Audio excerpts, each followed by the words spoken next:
예, 안녕하세요. 아시아경제 경제전문방송 AK라디오입니다. 저는 필수경제를 진행하는 경제금융 에디터 김필수입니다. 올해 글로벌 금융시장에 많은 일들이 있었는데요. 오늘은 트럼프의 비트코인 띄우기, 그리고 아르헨티나의 밀레이 매직, 그리고 일본의 엔캐리 트레이드, 중국의 채권 쏠림 현상 등 굵직한 이슈들을 한번 짚어볼까 합니다. 올 한 해 글로벌 투자 시장을 돌아본다 정도가 될 텐데요. 조광욱 국제부장 모시고 함께 얘기 나눠보겠습니다. 어서 오세요. 안녕하세요. 예. 제가 방금 말씀드렸듯이 글로벌 투자 시장에서 2024년도에 많은 일들이 있었는데 올해 가장 그래도 핫한 이슈가 됐던 거는 암호화폐 같습니다. 네, 오르기도 많이 했고 화제도 많이 됐고 미국을 암호화폐 허브로 만들겠다 이렇게 트럼프 대통령 당선자가 얘기하면서 더 그렇게 이슈가 됐던 것 같은데 가격도 되게 천정부지로 치솟고 있죠. 네, 네네. 그렇죠. 그 비트코인은 뭐 이미 2023년에 작년이죠. 네. 그 놀라운 컴백을 했었지만 1월에 그 비트코인 상장 펀드가 승인되면서 네. 세계 최대 디지털 자산의 수익이 더욱 촉진됐습니다. 그렇죠.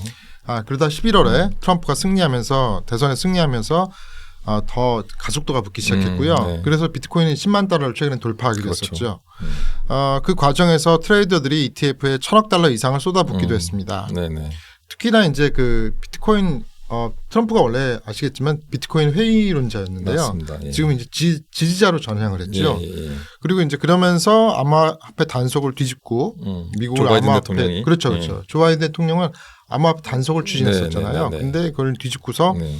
미국을 암호화폐 산업의 중심지로 만들겠다는 약속을 했고요. 그래서 디지털 자산 커뮤니티를 활성화했습니다. 네네. 그리고 선거 후 몇 주 만에 AI와 암호화폐를 위해서 네. 새로 만든 차르 직책을 발표했는데요. 네네. 증권거래위원회에서 그 암호화폐 그 원래 적수였던 게리 겐슬을 겐슬러. 대체할 산업 지지자로 네. 폴 애킨스를 지명했습니다. 예, 맞습니다. 그러니까 두 번에 좀 모멘텀이 있었죠. ETF가 승인되면서 시장에 돈이 많이 들어왔고, 네, 그렇죠. 그리고 가상자산에 대해서 적대기였던 게리 겐슬러 SEC 증권거래위원장을 그렇죠. 대신에 그 지지자인 폴 애킨스를 지명하면서 또 한 번 시장이 요동쳤죠. 맞습니다. 예. 그렇군요. 아까 ETF도 있었지만 이제 비트코인 덕분에 나스닥 100에 편입되는 기업도 있었습니다. 비트코인을 계속 사들이면서 자기 본업보다도 오히려 비트코인 투자로 더 많은 돈을 벌고 화제가 돼서 주가가 엄청 오른 그런 기업이 있었죠. 네, 그 대표적인 기업으로는 이제 마이크로 스트레치를 꼽을 수 있는데요. 네. 이 회사는 원래 그 본업이 기업용 소프트웨어 업체입니다. 네. 그런데 2020년부터 비트코인을 대량 매입하면서 사실상 그 비트코인 투자에서 변모를 했는데요. 현재 그 비트코인을 가지고 있는 뭐 액수 규모가 400억 달러 이상의 가치라고 합니다. 그런데 이렇게 투자를 하면서 문제는 이 회사 주가가 5배 이상 급등했다는 겁니다. 그래서 투자자들의 주식 수요가 급증했는데요. 놀랄만하게도 지난 4분기 매출액이 불과 5억 달러에 불과했습니다. 거기도 미치지 못했는데요. 비트코인에 대한 매입으로 인한 주가 상승으로 현재 시가총액이 900억 달러가 넘습니다. 네, 특이한 회사입니다. 기회 있을 때마다 계속 사들이고 있고. 그러니까요. 제가 알기로는 저희 서학개미들도 이 주식을 맞습니다. 많이 산 걸로 알고 있는데 언제까지 이렇게 랠리가 이어질지 한번 지켜봐야 할 것 같고요. 네. 저희가 방금 비트코인 ETF도 얘기했는데 투자 상품 쪽으로 오면은 ETF 전반적인 시장 이것도 올해 글로벌 투자 시장에서 시장도 많이 커졌고 화제였었는데 글로벌 ETF 시장에 약 15조 달러 정도가 유입됐다 그러거든요. 이게 역사적인 전환점이다 이런 평가가 나오는데 ETF 시장 어땠습니까? 미국 주식도 잘 나가고 암호화폐도 잘 나갔지만 그 ETF는 주요 투자 대상 중에 하나였습니다. 그 월가는 이제 계속 ETF 상품을 만들었는데요. 비트코인의 2배 수익을 제공하도록 설계해서 급등한 ETF부터 뭐 미국 기업의 가장 뭐 이 기업의 그 기업을 공매하는 소득 창출 상품에 이르기까지 뭐 모든 종류의 파생 상품 거래를 베팅을 시작했는데요. 투자자들이 이제 여기에서 세계에서 가장 인기 있는 주식에 대한 베팅을 확대할 수 있는 상품에서 붐을 이뤘습니다. 단 하나의 회사만 추적하지만 파생 상품을 사용해 강세 또는 약세 베팅을 할 수 있는 상품인데요. 여기 더 강화했죠, 이 상품을. 예를 들어서 투자사인 그래나이트 쉐어즈의 펀드는 엔비디아에 투자를 했는데요. 이 상품은 이렇습니다. 엔비디아 1일 수익률의 2배를 추종합니다. 네. 그러니까 예를 들어서 이제 주식시장에서 엔비디아 주가가 상승하는 경우에 그 상승폭의 2배에 해당하는 수익을 제공하는 전략인데요. 이 전략을 쓰면서 이 펀드 자산은 11월 말에만 따져도 67억 달러를 돌파했습니다. 폭발적으로 증가했는데요. 수익률은 350%를 넘었습니다. 이런 또 그런 상품이 있었고요. 그렇죠. 그래서 S&P 500 지수가 올해 많이 성장했잖아요. 그래서 여기 추적하는 펀드가 가장 많은 흐름을 차지하긴 했는데요. 신규 진입자 중에서는 그 블랙록의 비트코인 ETF도 가장 큰 성공 중에 하나로 평가받고 있습니다. 올해 가장 ETF 상품 중에서 가장 세 번째로 많은 유입을 이끌어냈습니다. 이게 ETF가 종목에 투자하기 좀 부담스러운 사람들이 펀드처럼 여러 종목을 묶어놓은 ETF에 투자할 수 있게 했는데 이게 사실 이렇게 지금처럼 또 비트코인 ETF, 엔비디아 ETF 그래서 한 종목만 추종하게 해놔서 사실 거의 주식과 비슷하게 된 경향이 있고 제가 요전에 어디 자산운용사 대표 한 분 만났더니 그분 얘기는 S&P 500 지수 추종하는 ETF 평생 가져갈 재테크 상품으로. 근데 그게 너무 심심한 것 같으면 나스닥을 쫓는 ETF 그리고 반도체가 워낙 잘 나가니까 반도체 ETF 2개랑 비트코인이나 이런 거는 자산의 한 5 내지 10%를 담아라 이렇게 얘기하시더라고요. 근데 지금 이 비트코인이 이런 지수 추종이 아니라 이렇게 종목 추종 그런 쪽으로 많이 지금 쏠리고 있는 것 같네요. 알겠습니다. 아까 제가 앞에 잠깐 말씀드렸는데 미국 증시가 지금 워낙 잘 나가서 가장 주목받고 있는 시장이긴 한데 다른 데랑 특이하게 주목받은 시장이 아르헨티나 시장이 있어요. 여기 보면 그 남미의 트럼프 뭐 전기톱으로 불리던 그 밀레이 대통령이 과감한 정치긴 한데 그 경제하고 주가를 좋은 쪽으로 돌려놨거든요. 그 얘기 좀 잠깐 해주시죠. 그 사실 뭐 미국 증시를 세계 글로벌 증시를 보면 미국 증시를 빼놓고는 잘 나간 각 국가 증시가 별로 없습니다. 이제 유럽 증시도 다 정석이 안 좋고요. 뭐 아시아 시장도 마찬가지였는데요. 유독 그 미국 증시와 함께 주목받은 시장이 아르헨티나 시장이었습니다. 그러니까 근데 이제 이게 신기하게도 불과 1년 전만 해도 아르헨티나는 그렇지가 않았는데요. 그 연간 뭐 작년에 같은 경우 연간 130에서 140%에 이르는 살인적인 물가 상승률이 있었고요. 그리고 빈곤율은 40%에 육박했습니다. 이게 뭐 몸살을 앓은 나라였죠. 그 뭐 달러당 채권은 채권은 그 나라의 채권은요. 그 아르헨티나 채권은 달러당 30센트 이하로 거래됐습니다. 근데 이제 그 밀레이 대통령이 등장을 했죠. 그 후보자로 나서면서 남미 대통령 트럼프라고 불렸었는데요. 그 후보 당시에 그 전기톱을 휘두르는 퍼포먼스를 벌이기도 하면서 이 아르헨티나의 방만한 경제를 다 수술하겠다 이렇게 공약을 했었습니다. 그래서 이제 그런 인기로 그런 퍼포먼스만 하면 선보이며 강렬한 퍼포먼스와 강렬한 공약으로 당선이 돼가지고 취임을 했는데요. 그러니까 그게 취임한 게 1년 전이죠. 지난해 12월. 딱 그때 취임했는데 그 당시에 물가 상승률이 26%였어요. 그 전월 대비 물가 상승률이죠. 근데 지금 11월에 올 11월에 그 26%가 2.4%까지 떨어졌습니다. 그러니까 뭐 엄청나게 줄어든 거죠. 실제 전기톱으로 잘랐는가 보네요. 그러니까 이게 이제 뭐 전기톱 자르듯이 이제 뼈를 깎는 긴축 재정을 돌입했는데요. 그래서 아르헨티나 정부가 1월에 이제 12년 만에 첫 월간 재정 흑자를 달성했고 그 부실 채권으로 평가받았던 장기 국채 가격도 3배가량 상승했습니다. 아까 30센트라고 했으니까 1달러까지 갔겠네요. 그렇죠. 그래서 또 여기에 아까도 처음에 말씀드렸듯이 아르헨티나 그 주가 지수죠. 메르발 지수 역시 올해 들어 140% 가까이 급등했습니다. 우려하는 의견도 있을 것 같아요. 너무 이렇게 급변동을 그렇죠. 워낙 이제 이 재정을 긴축을 하다 보니까 이게 강제 체질 개선이잖아요. 극약 처방을 내렸는데요. 물론 그에 따른 부작용도 상당하게 있었습니다. 뭐 소비를 줄여버리니까 가처분소득도 급격히 감소했고요. 소비 위축으로 이어져가지고 그래서 이제 외국인들의 투자도 감소됐고 그 경쟁 경제 성장률 전망치도 하락했고 실업률도 또 증가했습니다.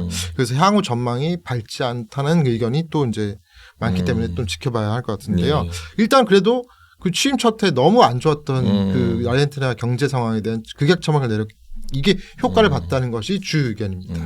아마 이런 것 같네요. 워낙 바닥에 있다가 조금 튀어올라서 좋아는 보이지만 아직까지도 평균보다 현저히 아래에 있는 그렇죠. 예, 좀 어려운 상황인 것 같은데 좀 더 지켜봐야 될 것 같고요. 네네.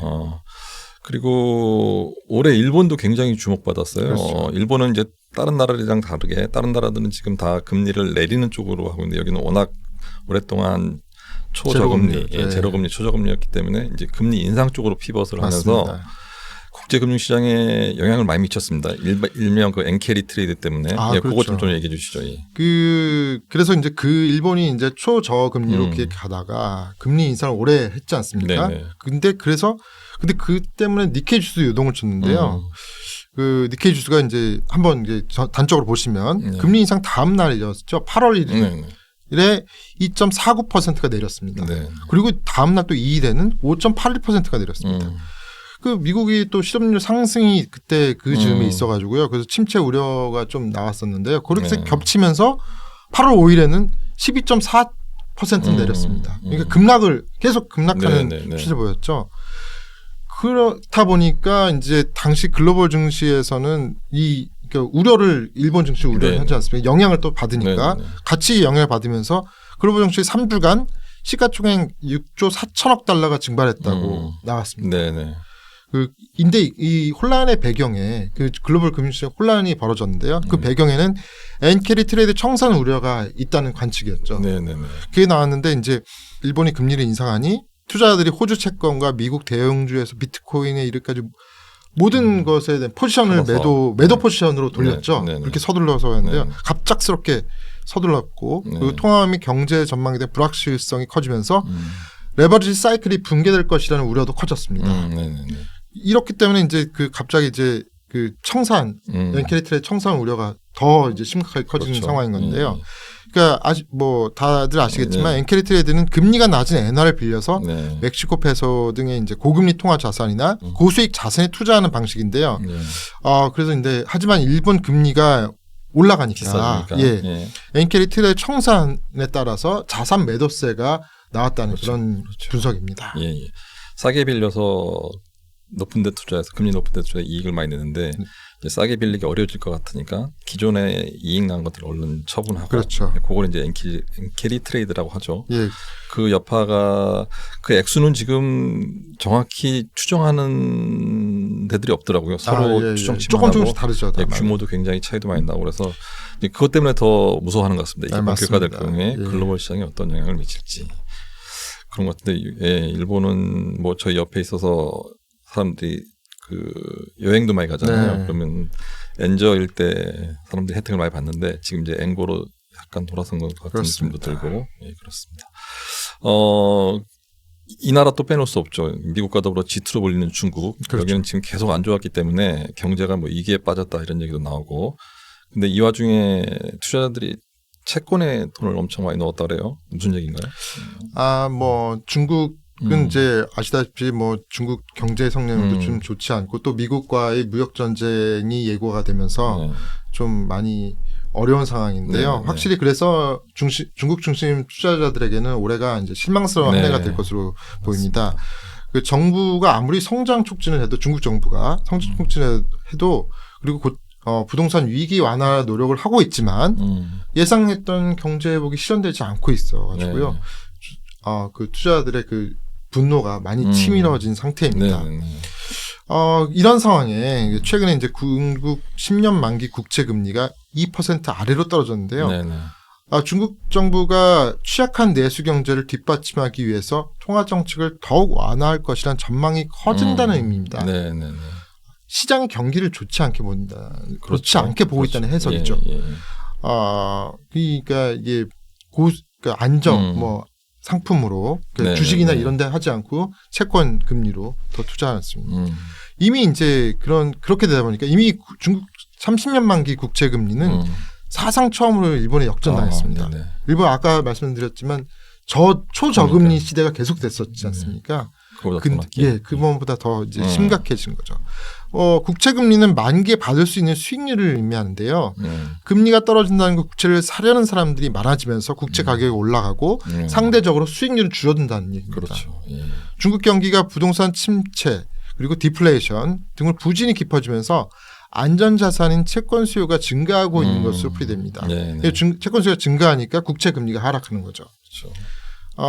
이렇기 때문에 중국 채권에 대한 쏠림 현상은 중국 중앙은행이 인민은행에 많은 딜레마를 안겨줄 것으로 보입니다. 그렇네요. 중국 채권은 현재 대부분 주요 글로벌 채권, 특히 미국 국채보다 금리가 낮은 상황입니다.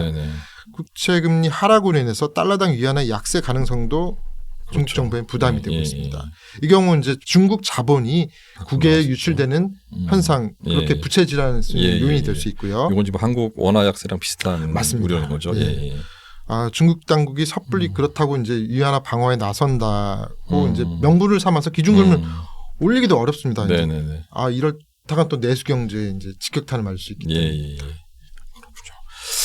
그렇군요. 뭐 올해 각국 미국, 중국, 일본 그리고 특이한 시장에 또 아란테까지 짚어봤는데 이제 문제는 내년 같습니다. 2025년. 2025년 글로벌 시장 전망 이거 간단하게 해주시고 마무리하시죠. 네.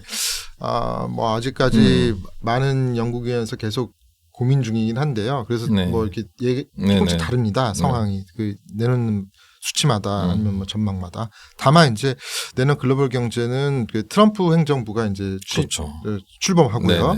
그 트럼프 행정부의 정책 변화와 그 연방준비제도 FDA 금리 인하 조정이 주요 변수로 작용할 것으로 보입니다. 그 한마디로 얘기하자면 2025년은 전 세계적으로 불확실성이 높은 해로 정의할 수 있겠습니다. 상반기에는 전 세계 성장세가 둔화될 가능성이 있지만 하반기에는 미국과 중국 경제 상황에 따라서 크게 영향을 받을 것으로 보이는데요. 글로벌 증시를 보자면 내년에도 미국의 해가 될 것으로 전망이 이제 우세합니다. 감세와 규제 완화를 강조한 트럼프 당선인이 대선에서 이제 이겼잖아요. 승리했잖아요. 이를 계기로 미국만 잘 나가는 뭐 예외주의 현상이 두드러질 수 있다는 분석이 나오고 있는 상황입니다. 만약에 이제 그 내년 상반기에 이게 미국이 이제 밸류에이션 부담이 있기 때문에 그걸 해소하는 동안에 막 중국이 또 이제 강한 부양책으로 치고 올라갈 수 있다는 주장도 있습니다. 그렇죠. 중국 증시가 이제 올해 9월에 이제 정부에서 부양책을 발표해서 상승세를 좀 보였거든요. 이걸 고려하면 이제 내년에도 추가 재정이나 통화 부양책이 이렇게 나오면서 그 증시를 지지할 수 있다는 그런 분석이 나온다는 겁니다. 다만 이제 이건 또 이제 미국과 연관되는 건데요. 트럼프 당선인이 관세 만능주의를 밀고 있잖아요. 관세 이미 전쟁을 예고한 상태고요. 그래서 미국 무역 갈등이 내년 더욱 심화될 것이라는 건 뭐 분명하게 이제 보여지고요. 이에 따라 이제 우리나라의 경우에는 이런 갈등 틈새에서 실리를 찾는 움직임이 뭐 우리뿐만 아니라 전 세계에서 그런 움직임이 더 활발해질 것이라고 전망되고 있습니다. 그렇군요. 말씀 잘 들었습니다, 조부장. 감사합니다. 2024년부터 25년까지 잘 정리해 주셔서 유익한 정보가 될 것 같습니다. 감사합니다. 감사합니다. 올해 글로벌 투자 시장 한번 돌아봤는데요. 조부장 말씀하신 것처럼 문제는 내년입니다. 저희 한국 같은 경우 계엄 탄핵 국면에 있는데 내년 1월 20일이면 트럼프가 취임하거든요. 그러면 이제 국내 불확실성이 모두 최고조에 달하게 돼서 좀 안 좋은 해가 될 것 같고 흔히들 재테크에서도 바닥 국면에서는 안전벨트 단단히 매라 이런 얘기 많이 하거든요. 워낙 안 좋을 때는. 근데 지금이 이제 그 시기인 것 같고요. 여러분들도 안전벨트 단단히 매시고 한 해 마무리 잘 하시길 바라겠습니다. 감사합니다.